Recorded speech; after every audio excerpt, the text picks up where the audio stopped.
നമസ്കാരം. മുത്തശ്ശി ഇന്ദിരാഗാന്ധിയുടെ വ്യക്തിപ്രഭാവം അതേപടി പകർന്നു കിട്ടിയിട്ടുണ്ട് പ്രിയങ്കയ്ക്ക്. രൂപത്തിൽ മാത്രമല്ല, ജനങ്ങളും അനുയായികളുമായുള്ള പ്രിയങ്കയുടെ ഇടപെടലുകളും മറിഞ്ഞിരിക്കുന്ന ഇന്ദിരയെ കാണാം.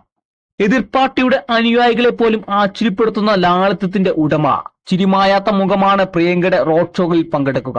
ഉത്തരേന്ത്യയിൽ പ്രിയങ്കയെ കാണാൻ മാത്രം സ്ത്രീകൾ റോഡിൽ ഇരുവശവും തടിച്ചുകൂടുന്നത് പതിവ് കാഴ്ചയാണ്. ആദ്യമായാണ് പ്രിയങ്ക മത്സരത്തിന് ഒരുങ്ങുന്നത്. പാർട്ടി പ്രവർത്തകരുടെ വർഷങ്ങളായുള്ള കാത്തിരിപ്പിന് വിരാമമിടുന്നത്. പ്രിയങ്ക ജയിച്ചാൽ ഗാന്ധി കുടുംബത്തിലെ 3 പേർ ഒരുമിച്ച് പാർലമെന്റിൽ എത്തുന്ന അപൂർവ സ്വന്തമാക്കും.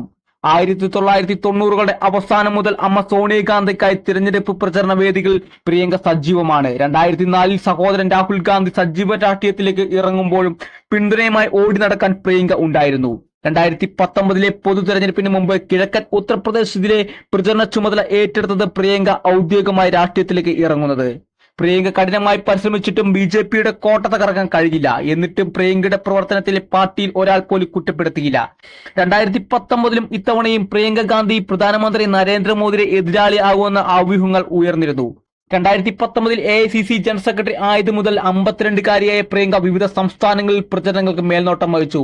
ഇത്തവണ ഉത്തർപ്രദേശിലെ പൊതു തെരഞ്ഞെടുപ്പിൽ കോൺഗ്രസിന്റെ നേതൃത്വത്തിൽ പ്രതിപക്ഷ പാർട്ടികൾ മികച്ച മുന്നേറ്റം ഉണ്ടാക്കിയതിന് പിന്നിലും പ്രിയങ്കയുടെ കഠിന പരിശ്രമമുണ്ട്. പ്രിയങ്കയ്ക്ക് 19 വയസ്സുള്ളപ്പോഴാണ് പിതാവ് രാജീവ് ഗാന്ധി കൊല്ലപ്പെടുന്നത്. ഇന്ദിരാഗാന്ധി വെടിയേറ്റ് വീണപ്പോൾ പ്രിയങ്കയ്ക്ക് 12 വയസ്സ്. സോണിയാഗാന്ധിയെ തളരാതെ മുന്നോട്ട് നയിക്കാൻ ഇരുവശങ്ങളിലുമായി മക്കളായി പ്രിയങ്കയും രാഹുലും ഉണ്ടായിരുന്നു. രാജീവിന്റെ ഘാതകർക്ക് മാപ്പ് നൽകാനുള്ള വിശാല മനസ്സും പ്രിയങ്ക പ്രകടിപ്പിച്ചു. ഗാന്ധി കുടുംബം പാർട്ടിയെ കുടുംബ സ്വന്താക്കി കാണുന്നുവെന്നടക്കം എതിരാളികളുടെ ആരോപണങ്ങൾക്ക് ശക്തമായ മറുപടിയാണ് പ്രിയങ്ക പറയാറുള്ളത്. ഗാന്ധി കുടുംബത്തിന്റെ ചരിത്രം ഇന്ത്യൻ ജനതയ്ക്ക് അറിയാം. തന്റെ കുടുംബത്തിന്റെ ത്യാഗം രാജ്യത്തിനു വേണ്ടിയായിരുന്നു അതിൽ അഭിമാനിക്കുന്നതായി പ്രിയങ്ക പറയുന്നു.